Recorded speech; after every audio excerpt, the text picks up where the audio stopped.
Hello students, first of all I want to thank to God and thank all of you for listening to me again। तो students, जिन प्यारे बच्चों ने आज English का exam दिया है ओके, और जो आपका 12th क्लास का इंग्लिश का एग्ज़ाम था स्टूडेंट्स, 12th के जो भी स्टूडेंट हैं ठीक है ना, उन्होंने जो आज का इंग्लिश का एग्ज़ाम दिया जो आपका सेक्शन सी है ठीक है ना, जो ग्रामर का सेक्शन है वो मैं आपको आंसर बताने जा रहा हूँ और आप चेक कर लीजिए जो आप आंसर करके आए हो वह सही है या नहीं।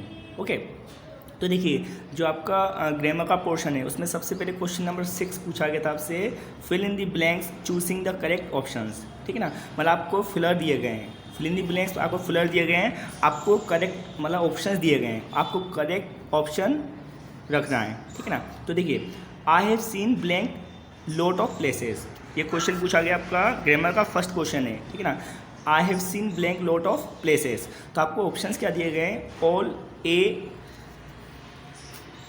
एंड, एन और द। ठीक है ना, तो इसका स्टूडेंट्स आंसर जो मैं बता देता हूँ आपको, I have seen a lot. ठीक है ना, इसका आंसर है आपका I have seen a lot of places, it means मैं बहुत सारे स्थान देख चुका हूँ। ओके, तो आपको याद रखना देखो इसका साउंड क्या है, LOT, तो इसको अगर हिंदी में लिखेंगे तो क्या आ रहा है, लॉट, तो साउंड क्या आ रहा है, ल। तो आपको याद रखना है जब भी क से लेके ज्ञानी वाले बाबा आते हैं तो अपन ए लगाते हैं, मैंने बहुत बार वीडियो में एक्सप्लेन किया है। ओके, तो अगर आपको आर्टिकल्स अच्छे से आते होंगे तो आपका आंसर बिल्कुल सही होगा। ओके, तो I have seen a lot of places. Next, तो स्टूडेंट्स जो नेक्स्ट क्वेश्चन है वो क्या है, आई प्रेफर टी कॉफ़ी। ठीक है ना, तो आपको ऑप्शंस क्या दिए गए हैं, तो देखो मैं आपको बता दूं, आई प्रेफर मीन्स मैं पसंद करता हूं किसको, कॉफ़ी को। ठीक है ना, सॉरी मैं पसंद करता हूं किसको, टी को, किसकी अपेक्षा, कॉफ़ी की अपेक्षा। तो आपका आंसर नोट डाउन कर लेना, आपका आंसर है 2। जो आपका क्वेश्चन नंबर 2 है, I prefer tea to coffee. ठीक है ना, तो मैंने आपको बहुत बार वीडियो में एक्सप्लेन किया है, कुछ शब्द होते हैं जैसे प्रेफर है, जूनियर है, सीनियर है, सुपीरियर है, एल्डर है, यंगर है, तो उनके संग हमेशा 2 लगाया जाता है। ठीक है ना, कंपेरेटिव डिग्री में, ये कंपेरेटिव डिग्री है, बट अगर आप इसका आंसर देन करके आए हो तो गलत है, इसका आंसर है स्टूडेंट्स 2। ठीक है ना, I prefer tea to coffee. ठीक है ना, I prefer tea to coffee. Okay, next question की बात करते हैं। देखिए मैंगोज आर बीइंग, तो ये जो क्वेश्चन है ना स्टूडेंट जो किस पे बेस्ड है, पैसिव वॉइस पे, मतलब एक्टिव पैसिव वॉइस पे बेस्ड है। ठीक है ना, तो मैंगोज आर बीइंग, तो इसका आंसर है बॉट। ठीक है ना, तो बॉट मीन्स क्या होता है, बाय की थर्ड फॉर्म होती है। तो आपको याद रखना है जितने भी पैसिव होते हैं उसमें वर्ब की कौन सी फॉर्म आती है स्टूडेंट्स, थर्ड फॉर्म। ठीक है ना, जितने भी पैसिव होते हैं। ठीक है ना, तो इसका आंसर क्या है स्टूडेंट, बॉट। ठीक है ना, तो मैंगोज आर बीइंग बॉट मतलब मैंगो खरीदे जा रहे हैं। ओके, नेक्स्ट, जो नेक्स्ट क्वेश्चन है वो भी किस पे बेस्ड है, आपका articles. Okay, Anand is blank MA in English. ठीक है ना, तो आपको फिर से साउंड देखना है, तो इसका फर्स्ट साउंड क्या है स्टूडेंट, M। ठीक है ना, तो इसका फर्स्ट लेटर क्या है, A, तो अ से लेके अंग खाली तक जब भी कोई साउंड आता है तो अपन हम क्या अप्लाई करते हैं, N। ठीक है ना, तो इसका आंसर क्या है स्टूडेंट, N। ठीक है ना, Anand is an MA in English. ठीक है ना, तो Anand is MA in English, mister Anand is an MA in English. जो आनंद भैया है वो क्या है, MA है किस में, इंग्लिश में। Next question, have you blank complaint against us, क्या आपको कोई कंप्लेंट है हमारे खिलाफ। ठीक है ना, तो इसका आंसर है एनी। ठीक है ना, इसलिए आप चेक कर लेना आपका आंसर एनी है या नहीं। Have you any complaint against us. ठीक है ना, क्योंकि जो सेंटेंस है वो क्या है, इंटेरोगेटिव, ये सेंटेंस कौन सा है, इंटेरोगेटिव। तो इंटेरोगेटिव में हमेशा किसका यूज किया जाता है, एनी का। ठीक है ना, आपको इंटेरोगेटिव मार्क्स दिख रहा है तो इसका आंसर बनेगा एनी। ओके, नेक्स्ट देखिए student, he is poor, it means वह गरीब है, होनेस्ट ईमानदार है। ठीक है ना, तो इस सेंटेंस में आपको क्या बोला जा रहा है, वह गरीब है मगर ईमानदार है। ठीक है ना, इसका इससे अपन सेंस निकालेंगे, इसकी फीलिंग को अपन एनालाइज करेंगे, तो वह गरीब है मगर ईमानदार है, तो मगर को क्या बोलते हैं स्टूडेंट, बट, तो इसका आंसर है but. Next, we follow the rules of traffics, हमें ट्रैफिक्स के रूल्स को फॉलो करना चाहिए। ठीक है ना, मतलब ज़रूर करना चाहिए। तो जब भी कोई ना लाइबिलिटीज़ होती है, मतलब जो भी अपने कर्तव्य होते हैं, ठीक है ना, तो उसके से हमेशा मस्ट लगाया जाता है, तो इसका आंसर है must. We must follow the rules of traffics, हमें ज़रूर ट्रैफिक्स के रूल्स का पालन करना चाहिए। ओके, तो ये आपके 5 नंबर आपने अगर सही किए हैं तो आप इसमें 5 नंबर आपको 100% मिलेंगे। ओके, जो मैंने आंसर बताए। अब देखिए जो सेकंड है question number 7, do as directed, it means ये भी ग्रामर का पोर्शन होता है, ठीक है ना, बट पूछा किस लिए आता है, डू एज डायरेक्टेड। अब कितने करने स्टूडेंट, एनी 5। तो देखिए the boy is my cousin, the boy is wearing a red shirt, तो इसका मीन्स क्या आता है, जो बॉय मेरा कज़िन है, मतलब जो बॉय है मेरा कज़िन है, बॉय क्या पहना हुआ है, लाल कलर की शर्ट। तो इसका आंसर मैं लिख देता हूँ, आप चेक कर लेना। तो सेम टू सेम लिखना है, the boy is my cousin, ठीक है ना, मतलब ये वाला आपको क्लोज सेम पहले आपको लिखना है, ये सेम टू सेम लिखना है। मैं बता देता हूँ, the boy is my cousin same to same लिखना है आपको, ये फुल स्टॉप हटा के क्या लगाना है, हु इज़ वियरिंग, ठीक है ना, अ रेड शर्ट। इसका आंसर क्या है लिख लेना आप और चेक कर लेना, ठीक है ना। तो इसका आंसर है the boy is my cousin who is wearing a red shirt. मैं बोल भी रहा हूँ, ठीक है ना, चेक कर लेना। अगर आप ये आंसर करके आए हो तो आपका नंबर फिक्स आएगा ही, ठीक है ना। The boy is my cousin who is, क्योंकि कॉमन चीज़ हट जाती है तो आपको ये वाला द बॉय हटा के क्या लगाना है, रिलेटिव क्लोज में हु लग जाता है, ठीक है ना। तो the boy is my cousin who is wearing a red shirt. देखो क्या लिखा था, rewrite the pair of sentence. अब यूज़ किसका करना था, हु का, सिंपल था, ठीक है ना। तो नेक्स्ट क्वेश्चन देखिए, ओके देखिए, his brother is very studious. मैं क्वेश्चन यहाँ से आप देख लेना, ठीक है ना। जो सेकंड क्वेश्चन है, his brother is very studious, he rarely finds time for entertainment. तो इसका मीन्स क्या था स्टूडेंट, मतलब उसका भाई इतना स्टडियस है, मतलब इतनी स्टडी करता है कि उसको बिल्कुल ना के बराबर समय मिलता है, किसके लिए, एंटरटेनमेंट के लिए। Okay, combine the sentence so that, ठीक है ना। तो बहुत सिंपल है, आपको सो देट के संग इसको कंबाइन करना है, ठीक है ना। तो मैं आपको बता देता हूँ, हिज ब्रदर इज़, अब वेरी की जगह आपको क्या लगाना है, सो, ठीक है ना। तो आंसर क्या बनेगा, his brother is so studious. उसके बाद क्या लगाना है, दैट, उसके बाद आपको रखना है स्टूडेंट दैट, ठीक है ना।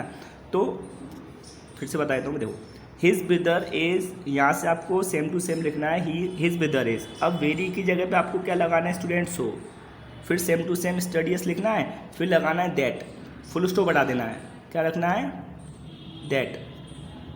उसके बाद same to same second sentence लिखना है, ठीक है ना। तो ही रेयरली, ये पूरा सेम टू सेम लिखना है, बट ये कैपिटल लेटर हटा देना है, कैपिटल की जगह स्मॉल लेटर लिखना है, ठीक है ना। तो ये आपका आंसर बन गया। Okay, next, her pen put ink some she in. तो आपको करना क्या student, rearrange the word to make a meaningful sentence. It means ये क्वेश्चन किस पे बेस्ड है स्टूडेंट, जंपिंग, मतलब ये वर्ड्स ना जंप कर गए हैं तो आपको सीक्वेंस में रखना है। तो मैं आपको आंसर बोल रहा हूँ, ठीक है ना, आप लिख लेना। अब इसको रीअरेंज करना है, मतलब सही से रखना है। तो her pen put ink some she in. तो देखिए सबसे पहले सब्जेक्ट क्या है, शी, तो सबसे पहले शी आएगा, शी पुट, फिर क्या आएगा, she put some ink, she put some ink, ठीक है ना। फिर क्या आएगा, ink her pen, in her pen, ठीक है ना। तो स्टूडेंट आप आंसर अपना चेक कर लेना, मैंने लिख दिया she put some ink in her pen, मतलब उसने अपनी पेन में कुछ स्याही डाली। Okay, next, comma. अब इन्वर्टेड कोमा में क्या दिया है, I want to open this bag. अब देखो नेहा ने कहा कि भैया मैं इस बैग को ओपन करना चाहती हूँ। चेंज इनटू इनडायरेक्ट, मतलब ये डायरेक्ट स्पीच है, आपको किस में चेंज करना है, इनडायरेक्ट स्पीच में। ओके, तो देखिए मैं इसका आंसर लिख देता हूँ, आप चेक कर लेना। देखिए नेहा सेड, नेहा सेड की जगह आपको नेहा सेड ही लिखना है, ठीक है ना। Neha said that, coma inverted coma हटा के आपको दैट रखना है, नेहा सेड दैट। अब आई किस में चेंज होगा, शी, क्यों, नेहा क्या है, मतलब नेहा फेमिनाइन जेंडर है, ठीक है ना, तो उसके लिए शी आ गया, ठीक है ना। नेहा सेड दैट शी, अब वॉन्ट का क्या हो जाएगा, वॉन्टेड, शी वॉन्टेड। चेक कर लेना स्टूडेंट्स अपना answer, Neha said that she wanted to open, ठीक है ना, यहाँ तक सेम है। अब आपको याद रखना है, Neha said that she wanted to open, to open के बाद आपको एक चेंज आएगा, दिस की जगह क्या आएगा, दैट। बस आपको दिस की जगह क्या रखना है स्टूडेंट्स, दैट। तो मैं आंसर आपको बोल देता हूँ, Neha said that she wanted to open that bag, that bag. ठीक है ना, आंसर आप चेक कर लेना। ठीक है, तो इसका आंसर क्या बनेगा, मैंने आपको लिख के बता दिया, Neha said that she wanted to open that bag. Check कर लेना, ठीक है ना। अब देखिए, as soon as the boys saw the principal, इसका आंसर मैं आपको बता दूंगा अभी। दे बिकेम साइलेंट, तो इसका मीन्स क्या था, जैसे ही बच्चों ने किसको देखा, प्रिंसिपल को, वे शांत हो गए। अब क्या करना, rewrite using no sooner than. आपको इसको आंसर किस में चेंज करना है, नो सूनर देन में। ठीक है ना, तो आपको याद रखना है, एज सुन एज की जगह आपको नो सूनर लगाना है। ठीक है ना, तो आपको सबसे पहले लगाना है भैया नो सूनर। क्या लगाना है, नो सूनर। सबसे पहले आपको रखना है नो सूनर। अब जब पास्ट में टेंस है तो साइकिल या डिड बाहर आ जाएगा। No sooner did the boys, answer आप अपना चेक करना students. No sooner did the boys, अब सो है ना, उसकी फर्स्ट फॉर्म आएगी सी। क्या आएगी, सी। ठीक है ना, याद रखना। तो क्या बन जाएगा, no sooner did the boys see, उसके बाद the principal same to same आपको लिखना है। फिर ये कोमा हटा के क्या लगाना है, देन। ठीक है ना, कोमा लगा के आपको इस कोमा की जगह देन लगाना है, उसके बाद सेम टू सेम लिखना है। ठीक है ना, तो आंसर क्या बन जाएगा, no sooner did the boys see the principal than they became silent. Okay, next, they are flying kites, तो वे पतंग उड़ा रहे हैं। तो इसका पैसिव बनाना है, तो मैं आपको बता देता हूँ। मैंने जो आपको वीडियोस भेजी थी, तो मैंने ये सब क्वेश्चन आपको एक्सप्लेन किए थे, वही क्वेश्चन आपके फाइनल एग्जाम में आए हैं। ठीक है ना, तो काइट्स सबसे पहले ऑब्जेक्ट आता है पैसिव में, काइट्स, और काइट्स बहुवचन है तो आर, तो काइट्स आर, अब बीइंग आ जाएगा, काइट्स आर बीइंग, क्योंकि ये किसका टेंस है, कंटिन्यूस का। तो कंटिन्यूस में पैसिव में क्या लग जाता है, बीइंग। तो काइट्स आर बीइंग, अब फ्लाई की थर्ड फॉर्म आ गई फ्लोन, तो kites are being flown by them. Answer check कर लेना स्टूडेंट। ठीक है ना, आंसर क्या बनेगा, kites are being flown by them. Okay, अब लास्ट क्वेश्चन देखिए, बहुत सिंपल है। वी लिव हेयर सिंस 1952, मतलब हम यहाँ पे 1952 से रह रहे हैं। तो इसका आंसर सिंपल है, we have been, we have been living, live का क्या हो जाएगा भैया, लिविंग, उसके बाद सेम टू सेम लिखना है, we have been living here since 1952। Okay, तो ये पूरी ग्रामर आज के आपके इंग्लिश पेपर में आई थी। ओके, और मैं आशा करता हूँ आप सबने सही करके आए होंगे। ओके, और आप सब अच्छे मार्क्स से पास होंगे। ठीक है ना, ये मेरी आप सबके लिए विश है।